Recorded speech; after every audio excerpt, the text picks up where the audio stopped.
Bueno, estamos acá en Argentina Productiva con Horacio Ricciardelli y con Hugo Rodríguez. Muchas gracias por asistir nuevamente a nuestro programa. Hoy tenemos un programa bastante especial y en particular es la primera vez que hacemos un programa que tiene que ver con la Antártida. La preocupación de Horacio constante y bueno, nunca tuvimos un programa en sí que tuviese que ver con la problemática de la Antártida y bueno, menos mal que lo tenemos ahora, ¿no? Acá Hugo ya nos hace, Sí, nos, ya nos puso nos amplía el material. la pantalla y nos pone la importancia geopolítica de este territorio tan gigantesco, ¿no? Que es la Antártida, grande, El Polo Sur. más grande que la mayoría de los países del mundo y que todavía está en veremos en función de a quién le pertenece y quién realmente va a ejercer soberanía por este territorio rico, no solamente políticamente, sino también desde el punto de vista de los recursos naturales, ¿no?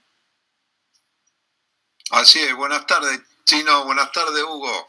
¿Cómo andan? Buenas tardes a todos, ¿cómo están? Lindo tema, ¿no? Y para mí es más que una alegría, porque yo estuve en varias oportunidades allá y dicen que el que no conoce no ama, ¿no es cierto?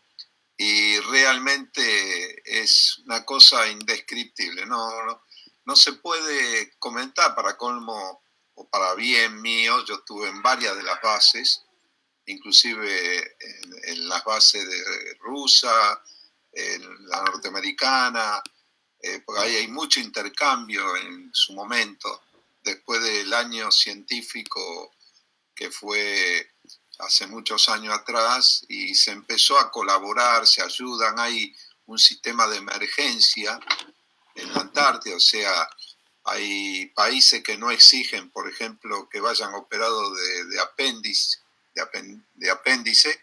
la Argentina sí, y más de una vez hubo que evacuar y la vía más cercana es vía Marambio, Argentina, ¿viste?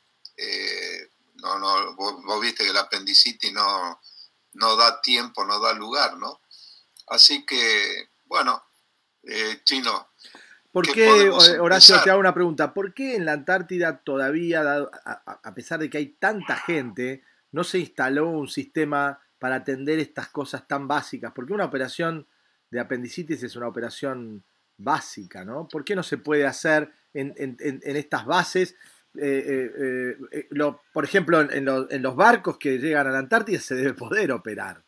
No, hay varias razones. Por empezar, si bien los hábitats son altamente calefaccionados, o sea, no hay problema porque con temperatura en algunos lugares de 60 grados bajo cero, 40, 30, Marambio puede llegar a 30 bajo cero, es un hábitat difícil, pero no pasaría tanto por ahí. ¿Sabés por dónde pasa más el tema? Que vos en la Antártida no tenés anticuerpos. Porque, y sabés dónde se comprueba. Yo cada vez que volvía de un vuelo antártico me resfriaba, y no estaba a veces mucho tiempo, estaba un día por ahí, a lo sumo llegué a estar 5 días varado por meteorología, y cuando volvía bajan tanto los anticuerpos, porque es un clima tan natural, libre de virus y demás, que realmente ese es uno de los problemas. O sea, una operación, si vos no tenés anticuerpos, tampoco... ¿En cuánto tiempo, Horacio, estás de Ushuaia a Marambio? Y no, salíamos de Gallego. Ajá. Desde Gallego. Y mira, normalmente era, según también los vientos, la corriente que se llama el jet stream, que son corrientes transversales, pero que te van tirando más hacia lo que sería el este. Bueno, depende de todo eso, pero normalmente en 8 horas, entre 6, 7, 8 horas estabas en Marambio. Desde, Que aparte es o la sea que única... desde acá, desde Buenos Aires, es un vuelo de 10 horas. No, más, sí, más. En Hércules es más. Y bueno, y otro tipo de avión, la pista de Marambio, para que se den una idea, está edificada es una isla que quedó emergida, pero es todo un sistema macizo que hay precipicio y la pista está de punta a punta. O sea, no es que se pueda alargar, se alargó unos metros, se llegó hasta donde se pudo. Por eso aviones de gran porte no pueden aterrizar ahí. Pero igualmente con eso es la única pista que está 10 meses prácticamente, casi todo el año, operable. El resto de las bases de otros países, inclusive las mismas Argentinas, tienen que hacerlo con esquí, o sea, aviones con esquí y jato. Los jatos son esos cohetes que se le ponen atrás para impulsarlo, o sea, como la catapulta, viste, de un portaaviones, pero acá son cohetes que se le ponen al avión atrás para que le dé mayor impulso, velocidad y pueda despegar en pistas de hielo con cosas, te digo, es toda una ¿Cuáles son los grandes pilares de la importancia del territorio antártico? Tremenda, y estamos en riesgo de perder el sector antártico argentino, porque la Argentina no fue en los últimos años y dijo, yo reclamo entre el paralelo 60 y el polo sur, el centro geográfico, geomagnético, porque están corridos del polo sur. No, la Argentina tiene toda una historia, fue pionera allá por 1904, o sea, en la isla de Decepción, la primera base se instaló en la isla de Decepción, y a partir de ahí lo notable que tuvo una continuidad histórica. Argentina tiene, aparte, hay dos países en el mundo que son los que más cerca están de la Antártida, que es la Argentina y Chile. Por eso, inclusive el primer tratado antártico fue hecho, guste o no guste, porque cuando uno habla de geopolítica se tiene que referir a hombres que han hecho algo por la Argentina y geopolíticamente. Perón, cuando hace el tratado con Chile, lo hace en 1947. 1947 es la base donde, apenas finalizada la Segunda Guerra Mundial, nosotros ya estamos con una proyección polar. Se instituye en el Instituto Geográfico Militar, luego Instituto Geográfico Argentino, el mapa con la Antártida en su tamaño real, porque hay mapas que circulan que no son oficialmente autorizados, que te ponen la Antártida a un costado, no sé si lo viste, con suerte, y en escala reducida, que parece que fuera más chico que la provincia de Santa Cruz, y resulta que el territorio antártico, delineado por la Argentina, merecidamente, históricamente y de demás, y de permanencia científica, todos los requisitos que después del Tratado Antártico de 19, que se empieza a hablar en 1964 y se oficializa en 1967, la Argentina lo cumple totalmente. Bueno, y ese tratado ya fue postergado una vez y va a vencer, no se sabe si se va a reanudar, porque si bien hay acuerdos de que se ha declarado territorio libre de contaminación, de explotación, porque bueno, la contaminación viene por la explotación indiscriminada, etcétera, pero reservorio, vos sabés que en el mundo quedan más o menos cerca del 4% de las aguas dulces quedan en el mundo, pero de ese 4% mundial hay casi un 2% que el agua dulce está contaminada. Dentro de ese 2%, vamos a poner cifras así, ¿no es cierto? 1.1, 1.2 es la Antártida. la Antártida, o sea, el Polo Sur.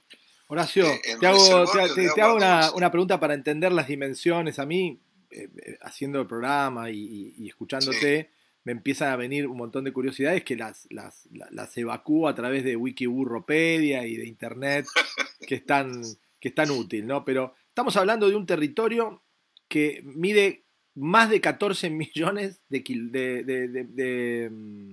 Tal cual. metros cúbicos, perdón, de kilómetros cuadrados. Kilómetros cuadrados. Para, Kilómetros cuadrados. para tener una noción, Europa, ¿sí?, tiene 10. O sea, la Claro. Antártida es más grande que Europa. Es Ninguna duda. casi Es el- tan grande como toda América del Sur. América del Sur tiene 17 millones de kilómetros cuadrados. Sí, hay que aclarar una cosa, Chino. 14 millones de kilómetros cuadrados depende de la época del año. Entiendo. Porque- Ahí es lo que te iba a preguntar. ¿Cuánto es? ¿Hay tierra o es todo hielo? No. Está todo congelado, pero la extensión del hielo en invierno se extiende hacia los mares circundantes. Pero En este caso, cuando en la menor expresión de los Sí. millones de kilómetros cuadrados, sí, 12 millones andará. ¿abajo hay menor tierra? expresión. Por supuesto, pero a 3.2, 3.5 kilómetros de profundidad. Son montañas, hay valles, hay lagos. Se han descubierto lagos naturales que están encerrados abajo. Claro, porque cuando vos te sumergís, la temperatura empieza a levantar, el agua no se puede congelar cuando es una masa tan grande, o sea que hay agua en estado líquido abajo. Claro, pero por eso el peligro que se ha detectado, ¿no es cierto?, es que las corrientes, sobre todo las corrientes cálidas que, por ejemplo, nosotros tenemos, la corriente fría de Malvinas, justamente empieza en la Antártida, va hacia el norte por el Atlántico, pero también en verano tenemos las corrientes cálidas. Esas corrientes cálidas van también por abajo subterráneamente, y si pasan de cierta temperatura es porque ya empiezan, a hacerse témpanos, o sea, se descongela, se desbloquea parte del hielo en las zonas periféricas y se forman los témpanos. Pero hay veces que se han encontrado, rotura de los hielos eternos, que eso jamás se encontraron fisuras, pero se han encontrado, quiere decir que el agua subterránea cálida, por aumento de temperatura, socavó, no sé si me explico, y partió parte de eso. No, interesantísimo. La Antártida es uno de los territorios del globo terráqueo que nunca tuvo un país. No hubo un país Antártida. No. Siempre fue reclamado por muchos países. ¿Cuántos kilómetros cuadrados o millones de kilómetros cuadrados reclama la Argentina de la Antártida? La Antártida, mira, según también la época del año, porque tenés los hielos eternos, adherido a lo que sería masa continental, porque la masa terrenal, como vos dijiste recién, para que se entienda mejor, es un desprendimiento de lo que es América del Sur geográficamente. Es más, la cordillera de los Andes se sumerge. Vamos para adelante entonces, Horacio. ¿Por qué la Argentina reclama casi 1 millón de kilómetros cuadrados? No, el total, por eso te digo, depende de la época del año, es 1.200.000 para por eso, entre 900 y 1.200.000. Bueno, 900 y 1.200.000. ¿Por qué la Argentina reclama, de los 14 millones, la Argentina reclama 1 millón? Porque fue lo que se fijó en una época en la cual no había pretensiones territoriales y era lo que la Argentina consideraba a derecho de pertenencia, te digo, de ser pionera en la Antártida. La Argentina está entre los 6 países que son, digamos, titulares eternos de la Antártida, o sea, de fundadores de la... entonces reclama, pero se superpone una porción con Chile y lo más gracioso, que no tenían ninguna injerencia, ahora con el tema de Malvinas la quieren hacer valer más. Inglaterra pretende lo chileno y lo argentino y un poco más de territorio. ¿Cuál es la presencia hoy en Antártida? ¿Quiénes son los que están? ¿Quiénes son los actores en la Antártida? Y ahora hay un montón de países, pero comenzaron la Argentina, Chile, Estados Unidos después de la guerra mandó una expedición, inclusive hasta bélica, muy pocos saben, con el almirante Byrd, que hubo una escaramuza porque había una base alemana en la época de la Segunda Guerra Mundial. Los alemanes adelantaron mucho también en una base en la Antártida, y los estadounidenses armaron una flota al finalizar después de la Segunda Guerra Mundial y bajo el Tratado de Yalta, y ahí hubo una guerrita, inclusive guarda. Bueno, Inglaterra, bueno, del otro lado Australia, que está más lejos, o sea, Oceanía, Nueva Zelanda, que también no están. Los dos únicos países cerca son Argentina y Chile. Son los más cerca que tiene la península antártica, y es donde está instalada en una de esas islas emergentes de las montañas, una meseta, la base Marambio, ¿no? ¿Tiene plazos esto? Sí, ya había vencido una vez. Y creo que ahora en el... No me acuerdo si en 45. ¿Eh? En el 45, en teoría. En el 45, 47, no me acuerdo si 45 vence de nuevo el tratado. Por eso están dando todos los pasos para posesionarse, como hicieron en el Polo Norte. Estoy viendo acá un mapa, que capaz que Hugo lo tiene, que habla de los territorios antárticos como un queso, ¿no? Donde, como bien decía Horacio, Chile, Argentina y el Reino Unido casi comparten el mismo territorio. Solo está Noruega, solo está Australia, solo Francia. Australia no sé por qué tiene el queso doble, ¿viste? No sé por qué. Nueva Zelanda, y hay un espacio que debe ser 1 millón de kilómetros cuadrados que no reclama nadie. No. Ese no reclamo es donde... Se llama libre de reclamos, dice. Se han instalado bases, por ejemplo, polacas. ¿Por qué Rusia no está? ¿Por qué Estados Unidos no está? No, Rusia está, sí. Rusia está, tiene una de las bases más grandes, Vostok. ¿Y dónde está? No. Y está, a ver, ¿cómo te puedo decir? En el corazón del Polo Sur, prácticamente. ¿Pero del lado nuestro? ¿Del lado que reclama Gran Bretaña, Argentina y Chile? ¿Del lado noruego? No, está más hacia el polo todavía, pero más hacia el este de la Antártida sería. Si es el este, sería el lado noruego, digamos. La parte noruega. Sí, Noruega tiene... es pionera también. Noruega tiene un espacio que debe ser tan grande o más, no, por lo menos tan grande como el de Chile, Argentina y el Reino Unido. Sí, porque Noruega, no te olvides que la primera expedición que inclusive el salvataje se lo hizo a Argentina, de Nordenhall,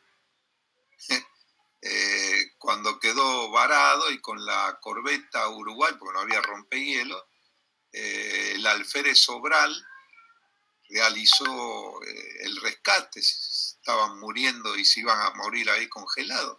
No podía, estaban encerrados en los hielos.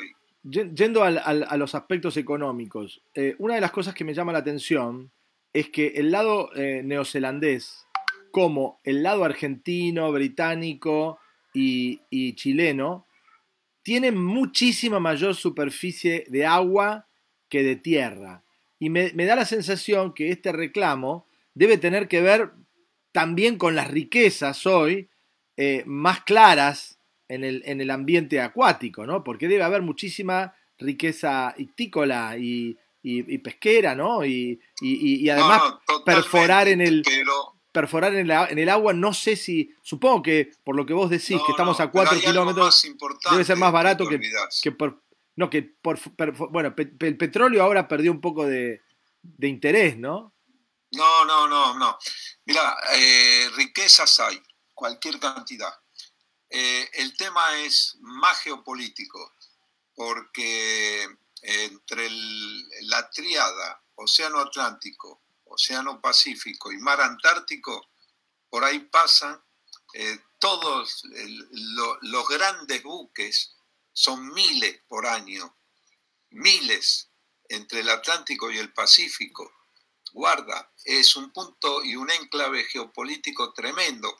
Por eso los ingleses, desde Malvinas, han hecho aparte de una gran base militar y de control de las 200 millas por esto que estamos viviendo, por la proyección antártica. Es más, ya le pusieron nombre a al Polo Sur los ingleses hace unos años, la llaman Tierra de Isabel II. Fíjate vos, los tipos tienen una visión geopolítica tremenda, pero es ese paso, aparte de las riquezas, hemos llevado gente, inclusive biólogos, bueno, aparte de científicos de todo tipo, hemos llevado gente que investigan inclusive todo, a ver cómo hoy o mañana se puede cultivar, un montón de especialistas. Pero, por ejemplo, una vez llevamos unos biólogos del Instituto Antártico que el krill, no sé si conocen lo que es el krill. Sí. Alimento para ballena. Es el alimento para ballena, pero es un molusco chiquitito, sí, pero de más alto valor proteico. Bueno, como hubo una extinción de ballena, creció, pero enormemente. Para que tengan una idea, una ballena consume por día, ¿no es cierto?, cerca de 500 kilos de krill, más o menos. Después inverna, porque la ballena tiene también un tipo de invernación, por eso se cubre de grasa para poder pasar y navegar, porque llega hasta las costas nuestras en verano. Wow. Y explotando eso racionalmente, había para alimentar en valor proteico a toda la humanidad sin afectar el hábitat. No sé si me explico. Sí, alimentación sustentable. Hugo, no lo estamos atendiendo a Hugo, ¿no? Hugo, no, ahora. ¿Cuáles son estos puntos que a vos te parecen relevantes como para empezar a entender todo este problema, toda esta problemática de la geopolítica de este territorio? Bueno, algunos puntos importantes es que existen hidrocarburos también allí, la reserva de agua potable que mencionó Horacio. Es una zona de potencial conflicto militar internacional, sobre todo en la fecha de finalización de este convenio, donde algunos dentro de la literatura dicen que tiene una fecha indefinida, es decir, que no va a caducar en el 45, otros sostienen que caduca en el 45 y hay que ponerse a ver cómo se va a dividir esta tierra. Entonces ahí hay un punto a analizar. El desarrollo científico-tecnológico en la zona. 45 que, perdón, 45 es 2045. 2045. Hay una fuerza conjunta militar que tiene la Argentina y Chile, que se llama Cruz del Sur, integrada por ambos ejércitos, o sea, por ambos ejércitos, ambas fuerzas aéreas y ambas armadas. Y hay un dato que la literatura sobre el tema de la Antártida marca como importante, que es la creciente importación de gas que está teniendo Gran Bretaña, ¿no? Y por eso la necesidad de recorrer el territorio en busca de combustibles, ¿no? Por ejemplo, es una proyección hasta el año 2050 del volumen de importación y dependencia de gas del Reino Unido, ¿no? Desde el 2020 al 2050, es decir, que la parte petrolera y gasífera se va a poner muy picante, digamos, con el Reino Unido. Algunas oportunidades que tiene la Argentina es brindar servicios logísticos y científicos a terceros, además de a nosotros mismos en la zona, con aviones, helicópteros, rompehielos, vehículos de rescate, como comentaba recién Horacio, hotelería también, ¿no? Porque hay que hospedar, digamos, ¿no? También en Ushuaia, no necesariamente todo en la Antártida, establecer a Ushuaia como la puerta de entrada al territorio antártico. Hoy, Hugo, perdón, ¿el turismo sí. es algo que deja factura o no? Hoy creo que no. No sé, vos, Horacio, pensás que poco, pero lo incluyen porque es en un viaje general que lo incluyen, no es que van. Algunos van cruceros directos, pero... Chile sin duda, porque me consta, pero no sé cómo impacta eso en el negocio. En la facturación no creo. No, porque sostener esta infraestructura en estos lugares debe ser una cosa monumental, ¿no? Argentina debe haber discutido muchas veces el presupuesto de todas estas bases, ¿no? Pero el interés que tiene Argentina en esta área, que es la única área que está en conflicto, porque la tierra de la reina Maud, estoy viendo que Noruega le dice a su territorio gigantesco, ¿no? No tiene conflicto. Australia le puso tierra de Adelia, ¿no? A una, y a otra tierra del rey Jorge V. Bueno, ahí hace un paréntesis, Chino. Tanto Australia, Nueva Zelanda como Inglaterra prácticamente manejan la 3/4 parte, hoy o mañana manejarían, la están haciendo de hecho, el Polo Sur. Por eso Inglaterra se adelanta y le pone tierra de Isabel II, porque tanto Australia como Canadá siguen siendo de la corona británica. No te olvides. O sea, es un engaño. ¿Cómo imaginás que hoy juega todo este entuerto, ¿no? de nuestro territorio? Es el área de conflicto más grande que debe tener la Argentina hoy desde el punto de vista territorial, ¿no? Porque no hay otro lugar en Argentina que se esté discutiendo como esto. Esto es notable porque el Reino Unido reclama todo. Chile reclama más de la mitad. O sea, hay lugares donde están los tres países. No sé, en gran parte de este territorio que está discutiendo la Argentina con Reino Unido y con Chile, están los tres discutiendo por el mismo espacio. Sí, la diferencia es que, por eso te decía, en el 1947, se firma el primer tratado antártico que después se dan cuenta las potencias entre Chile y Argentina, con Ibáñez del Campo y Perón en la Argentina. Y la tesitura, ¿cuál era? ¿Para qué nos vamos a pelear por el espacio que se superpone entre Chile y la Argentina si podemos mancomunadamente tirar juntos? Es decir, y más con la pretensión de Inglaterra, que abarca y amplía ese, como mostraba recién el mapa ahí Hugo, el espectro, pero tiene un valor geopolítico, aparte de riqueza. Hablando del petróleo, como decía recién Hugo, el banco de Woodward, todo lo que es del sur oeste de Malvinas hasta la Antártida, yo inclusive ya eso lo había puesto en mi primer libro, 1995, Los vampiros de la patria, las cantidades según los institutos geológicos ingleses, norteamericanos, satelital y demás, y de la Argentina, que había hecho también, fueron geólogos y habían hecho pruebas de material y son reservorios de gas y de petróleo, como decía recién. O sea, es un gran banco. ¿Vos te crees que es casualidad que los ingleses...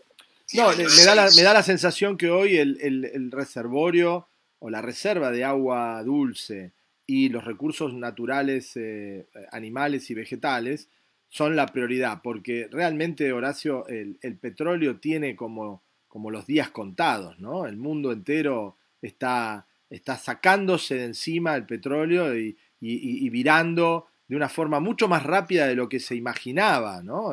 Están limitando y fomentando la sustitución de derivados del petróleo de una forma notable, ¿no? Porque Sí, me imagino que detrás debe haber un negocio más interesante que el del petróleo todavía con la sustitución. No, te explico, ahí hay un problema de contaminación que van a bajar ahí. Ayer creo que fue el presidente norteamericano Biden, dio plazo hasta el 2020 a las automotrices norteamericanas para que reemplacen el 50% de sus coches por motores eléctricos o híbridos.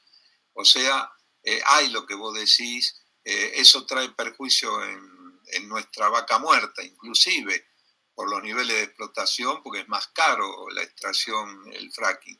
Pero, ¿cuál es el problema? Que el combustible es el mayor derivado, tanto la nafta, el gasoil, todo, del petróleo. Pero guarda que hay más de 80 y pico de derivados del petróleo, los plásticos, todo lo que vos tenés, que eso nunca se va a suprimir. Lo que hace esto es, reducir. Sí, Horacio, sí, 100%. 100%. Le pegan a todos los derivados del petróleo. Tanto es así que la industria automotriz europea, por lo pronto, las alfombras son de polímeros, en este caso de ricino, ¿no? Son derivados vegetales. Totalmente.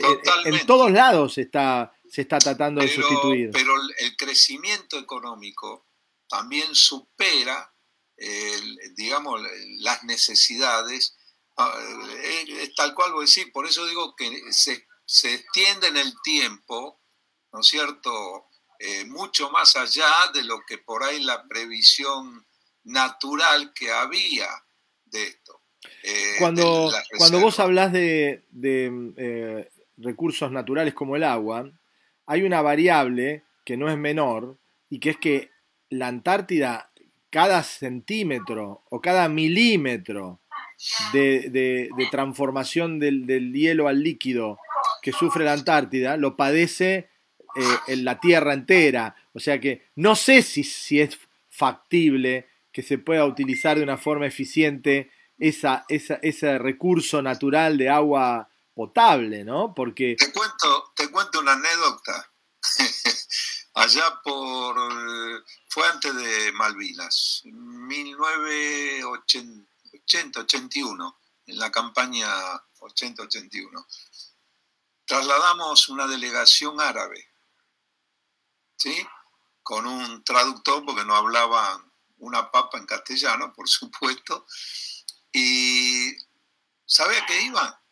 A ver la factibilidad de remolcar un témpano. Bueno, pero estamos hablando... Totalmente, yo lo vi, lo escuché. Pero estamos hablando de, yo estoy viendo acá, 25.000 billones de toneladas de agua congelada. Claro.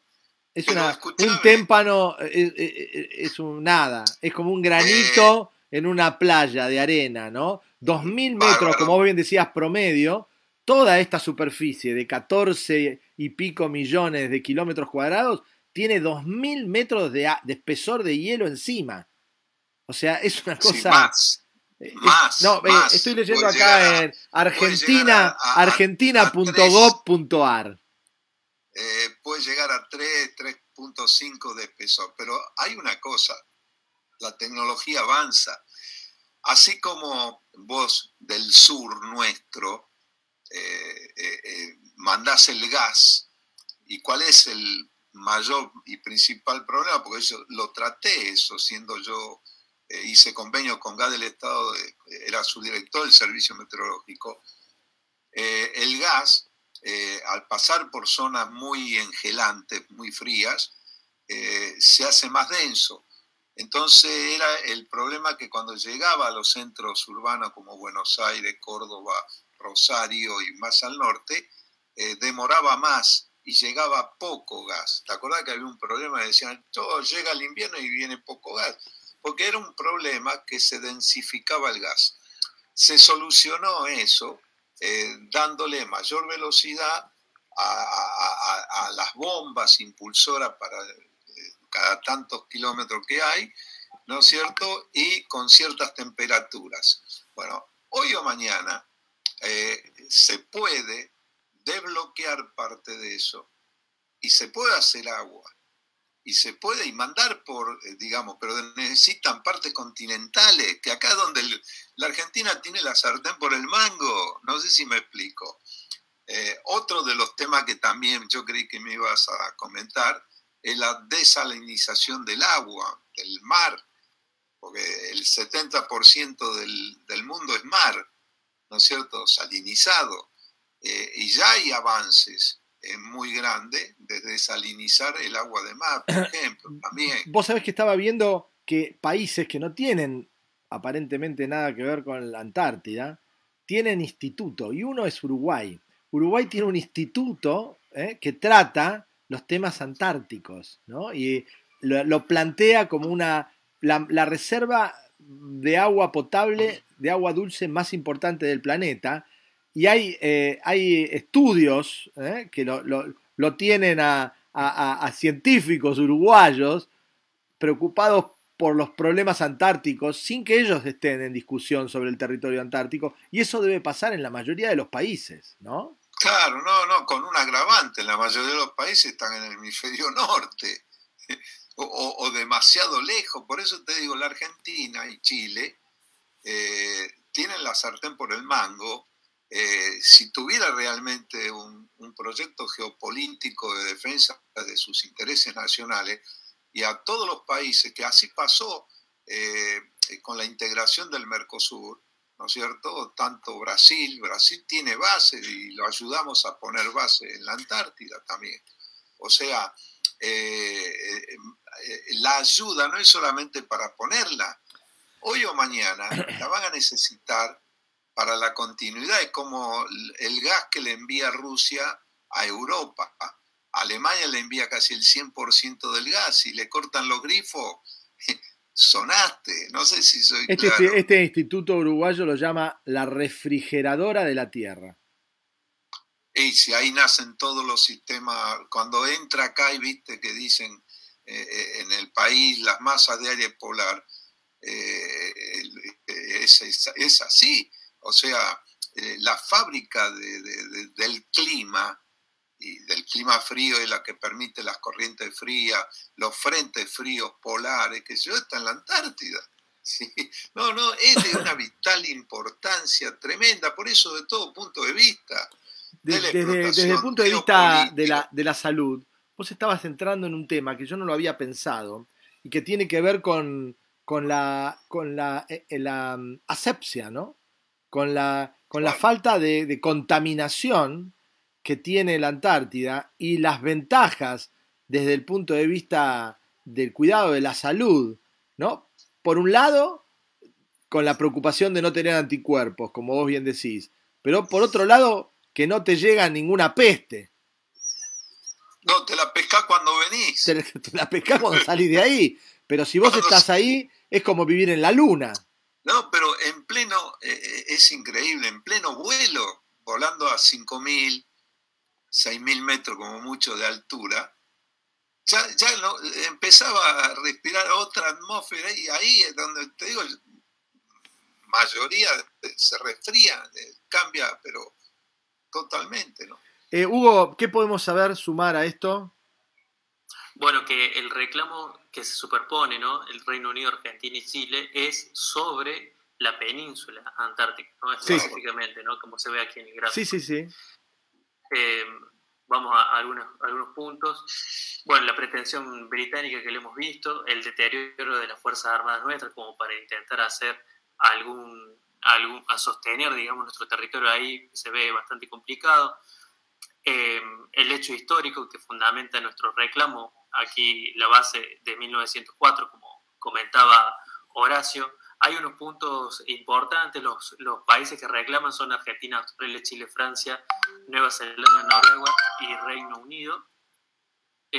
Puntos débiles, Argentina no tiene una política de desarrollo en la Antártida y tampoco incorpora el territorio en su política de desarrollo como país. Es decir, cuando pensamos en el desarrollo de la Argentina, los políticos actuales, tanto oficialistas como de la oposición, no tienen en cuenta el territorio antártico, al margen de que no hay un plan para desarrollarlo a dicho territorio, ¿no?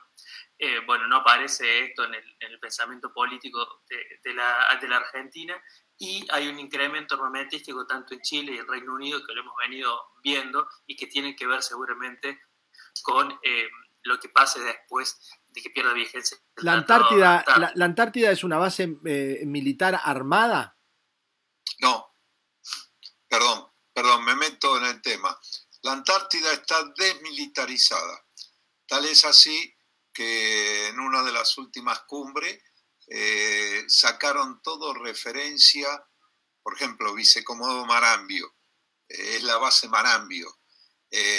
O sea, está prohibido actividad militar. ¿A vos te parece que eso de alguna manera se respeta? Yo he visto hasta películas que hablan de la enorme capacidad bélica que tienen los polos, ¿no? El norte y el sur, ¿no? Debe haber hasta bases, hasta ojivas, debe haber misiles, supongo. Está en ese sentido, está muy controlada porque hay muchos intereses de muchos países, ¿no? No hay armamento. No hay armamento. No. Horacio, Lo que ¿vos sí pensás medios, que no hay submarinos nucleares ahí en la Antártida? No. Buena pregunta. Lo que pasa que los submarinos nucleares han llegado al Polo Norte, ¿no es cierto?, con capas muy débiles. Pero el Polo Sur es prácticamente, pueden llegar hasta cierto límite porque tienen que romper para emerger y si no muy, muy profundo que no le da por más submarinos nucleares, es decir, nucleares porque es de propulsión nuclear, pero la estructura del submarino, las enormes presiones que soporta son más a medida que más profundo se va. Entonces, y las capas de hielo, te repito, deben ser las circundantes, que han aparecido en cierta época, que son romper témpanos. Los témpanos pueden, si bien tienen algunos varios metros y varios kilómetros. Nosotros una vez, y sacamos fotos de un témpano en plena época de desprendimiento, que le pusimos el número de la matrícula del Twin Otter. Había destacado en Marambio un avión bimotor Twin Otter, ¿no es cierto? Y la matrícula era T Transport 85. Y por satélite habíamos visto un desprendimiento muy grande, tenía más de 110 kilómetros de largo por 60 de ancho, y le pusimos, lo bautizamos T85, para que tenga una idea, ¿no es cierto?, de la magnitud de esos témpanos a veces. Eso sin ninguna duda, pero estamos hablando de que hay, no sé si habrá muchos construidos, pero hay submarinos que miden casi 200 metros, que calan 23 metros, que pesan 50.000 toneladas. Pero no hace a la cuestión de las presiones de la profundidad. Calcula que por cada 10 metros, ¿no es cierto?, es una atmósfera y pico. 10 metros, una atmósfera. Sí. Por centímetro cuadrado, estoy hablando, que tiene que soportar. O sea, si te vas a 100 metros, estamos hablando de más de 10 y pico de atmósfera, de presión por centímetro cuadrado en la estructura. Y más profundo, más. O sea, está bien, y más denso. Pero hay un buzo con aire natural, o sea, un buzo que hace apnea, baja también a muchas decenas de metros. Desde ese punto de vista, la tecnología me da la sensación que puede llegar a sobrepasar. A lo que voy, la necesidad, ¿no? Pero a lo que voy es, todo esto que tiene que ver con la protección de un recurso natural, casi en lo que venimos hablando desde que estamos haciendo este ciclo, ¿no?, de Argentina Productiva, tiene mucho que ver con el poder militar. Es muy difícil que alguien pueda sostener esto, como bien decía Hugo recién, sin fuerzas armadas. Por supuesto. Son pioneras. Acá hay 3 eventos que tienen que ver, verificados, digamos, en la historia. No, acá tienen, miren, durante la Segunda Guerra Mundial, Gran Bretaña se preocupó por la presencia de buques submarinos alemanes en la zona, como puente de comunicación con Japón, ¿no? Yo creo que ese es el interés que tienen, sobre todo en la península, ¿no? Después, en la Guerra Fría circuló esta versión, que yo creo que la tomaron bastante en serio en los círculos militares, de que el territorio antártico se podía utilizar para pruebas nucleares y para dejar allí algunos residuos tóxicos también, ¿no? Ahora, si bien esas dos fueron cálculos o especulaciones, lo que sigue sí es bien concreto, ¿no? Fíjense que hay 2 bases británicas en respuesta a 2 bases argentinas, ¿no? Esta, Signy, de 1947, en respuesta a base Orcadas, y esta Rotera, en 1976, posicionada frente a la base San Martín, ¿no? Esto para mí me da la sensación de que son preparativos para una eventual confrontación, o por lo menos para estar allí un poco estudiados, ¿no?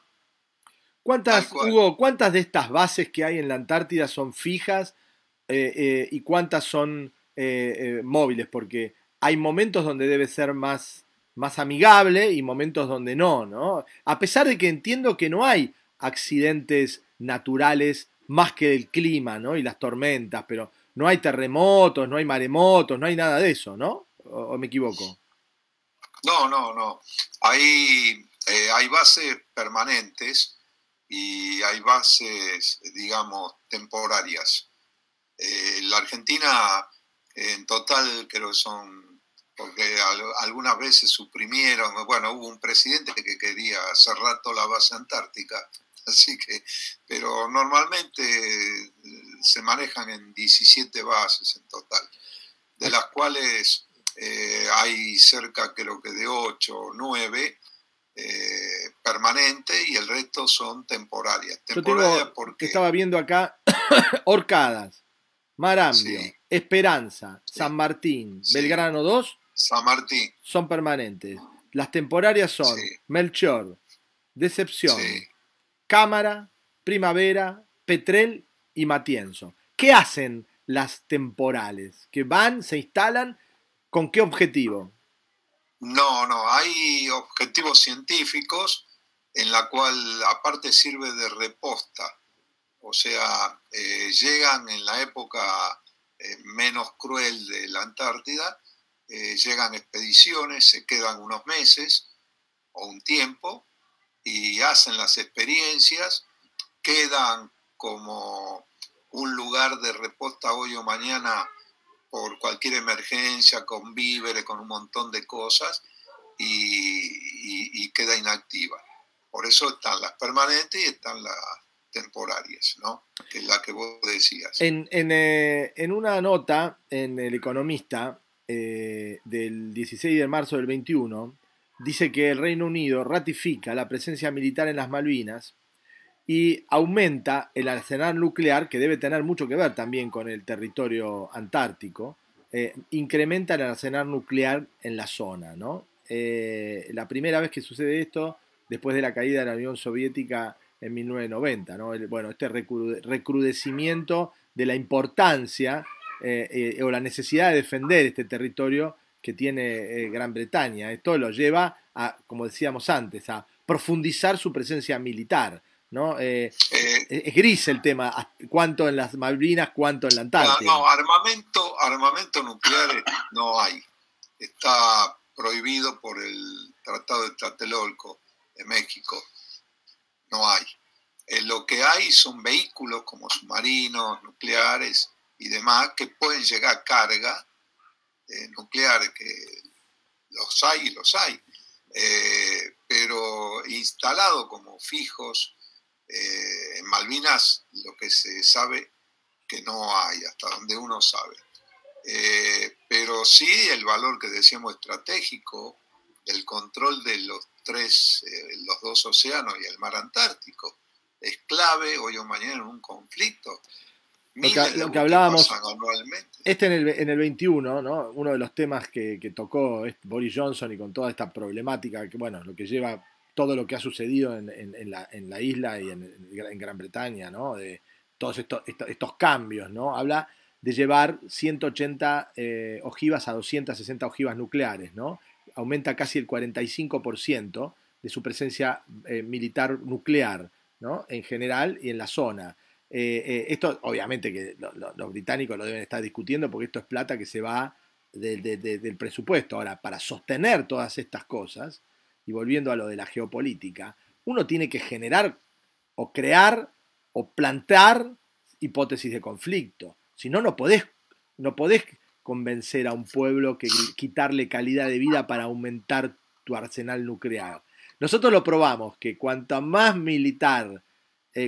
peso militar tiene un país, con el estudio que hizo Hugo, más riqueza tiene la sociedad. Pero yo no sé si esto está instalado en la mente del común, digamos.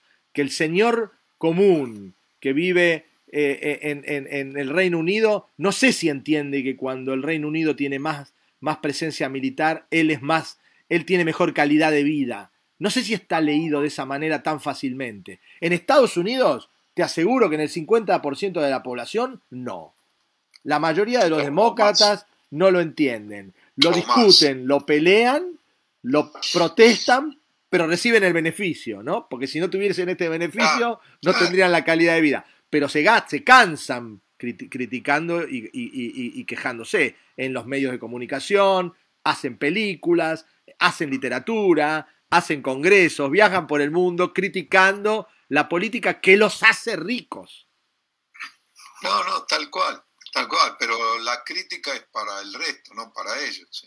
Bueno, se ocupan de expurgar, de hacer este acto de constricción, de este pedido de perdón al mundo entero, hablando de las cosas que están mal, exponiéndolas y no ocultándolas, exponiéndolas como que están mal y que los mismos ciudadanos norteamericanos son víctimas de estos exabruptos. De alguna manera también, porque esta parte de la política norteamericana que sostiene el gran proyecto armamentista de Estados Unidos para sostener esta concepción imperialista y de cuidado de los negocios de Estados Unidos en el mundo, en la interna de Estados Unidos se traduce en homofobia, se traduce en discriminación racial, se traduce en un montón de cosas que son caras de la misma moneda. La misma cara de la misma moneda. El tipo que quiere un ejército poderoso para luchar contra el mundo de Estados Unidos, a veces es el mismo que no quiere que los homosexuales adopten, por ejemplo, ¿no? O otras cosas que padece, bueno, los vemos por los medios de comunicación, que los norteamericanos no manejados del mismo poder y por la prensa. Estados Unidos tiene una política interna muchísimo más libre y justa, ¿no? que la política exterior, que es bastante más estricta y unilateral para los intereses de los Estados Unidos, ¿no? Los países poderosos no están pensando en el bienestar del mundo, sino están pensando en cómo hacen para traerle cada vez más bienestar a su propia gente. Chinos piensan en sus intereses vitales. Y de acuerdo a sus intereses vitales, por ejemplo, después de la guerra de secesión o guerra civil que tuvo Estados Unidos, dijeron no vamos a bancar más conflictos internos. Por eso salió al mundo y a meterse en conflictos externos, que sirve aparte de elemento de unidad nacional, por decirlo así, y aglutinante, que la prensa, los medios de difusión, después le hacen creer cosas que no son para intervenir militarmente. O sea, esto Inglaterra lo viene haciendo hace... Inglaterra tiene una concepción un poco más distinta, pero Estados Unidos tiene una población que más del 80% no tiene pasaporte, ¿no? Ni lo va a sacar. O sea, es una población que está feliz viviendo dentro de sus fronteras y no salen, a veces no salen ni de su estado, ¿no? Que no conocen, los que viven en la costa este no conocen la costa oeste. O sea, tienen esa idiosincrasia, se sienten cómodos en su mundo y se sienten seguros también, ¿no? No hay mucho norteamericano circulando por el mundo de mochila. No, pero nos fuimos del tema. Nos fuimos de la Antártida, perdón, Horacio, perdón. Bueno, Hugo, ¿por qué no volvamos a ver? merece otro programa. Por supuesto. Las conclusiones, entonces. No, yo quería plantear como un eje esta cuestión de la fecha de finalización del tratado, ¿no? Que es algo que se debe analizar en términos geopolíticos y militares, porque eventualmente termine en el 45 o más adelante. A mí me quedó de charlas anteriores en este mismo canal, que ahora se plantea que la planificación de un sistema de armas puede llevar de 10 a 20 años, ¿no? Entonces, si uno plantea como fecha hipotética de fin del Tratado Antártico el 2045 o el 2060, tiene que restarle los años que necesita para llegar con un sistema de defensa sólido, y eso nos trae una fecha bastante cercana al presente, ¿no? Para empezar a construir la necesidad de tener un gobierno patriótico, ¿no? Para encarar las cosas de peso que se vienen en el futuro de la Argentina. Creo que esa es la reflexión más importante que se me ocurre. Muy acertada y atinada, Hugo, tu apreciación. Y sí, es decir, por eso vos fijate que en estos últimos tiempos cada vez se habla más de la compra de aviones chinos, aviones rusos. Hasta vino acá el secretario de Estados Unidos, estuvo reunido, vino el comandante en jefe de la Fuerza Sur del área norteamericana. O sea, está cobrando importancia. Por eso te digo, la Argentina puede ser el país clave en el manejo geopolítico del Atlántico Sur y la Antártida, y lo es. Pero si no tomamos las previsiones ahora, lo que vos decís, pero fidedigno eso, nos quedamos sin sistema hoy o mañana para avalar las decisiones que ya demostramos en otros programas, el factor relación, digamos, de desarrollo, potencialidad de una nación con el poder militar, ¿no es cierto? O sea, el escenario más fatal sería la finalización del tratado en el 2045. La necesidad de planificar el sistema de armas en 20 años nos lleva al 2025, digamos. En las próximas elecciones tenemos que tener un gobierno patriótico, si no podemos perder todas nuestras posesiones y nuestras pretensiones de ser un actor relevante, ¿no? Yo creo, Hugo, que si no hacemos las cosas bien, esa es una de las menores cosas que nos van a pasar, me parece. Quizá no, la Argentina, como dice siempre un amigo nuestro de Horacio y mío, se origina hoy como una república fallida, ¿no? Y los problemas que vamos a tener van a ser mucho más graves, ¿no? Por lo menos... No, vamos a quedar aislados de nuestro, digamos, puente natural que es la Antártida.